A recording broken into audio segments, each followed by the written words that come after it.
മലയോര ഹൈവേയിൽ തേർത്തല്ലി റേറോം റോഡിൽ പള്ളിപ്പടിക്ക് സമീപം ബൈക്കും സ്കൂട്ടറും കൂട്ടിയിടിച്ചു. നിയന്ത്രണം വിട്ട സ്കൂട്ടർ റോഡരികിലെ മതിലിൽ ഇടിച്ച് മറിഞ്ഞു.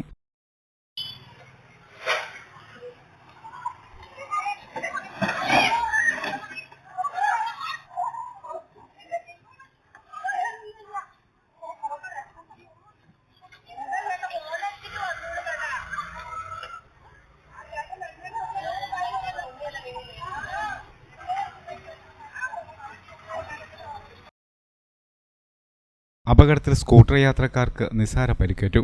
അപകടം വരുത്തിയ ബൈക്ക് നിർത്താതെ പോയി. നിരവധി അപകടങ്ങളാണ് ഇവിടെ ഉണ്ടാകുന്നത്.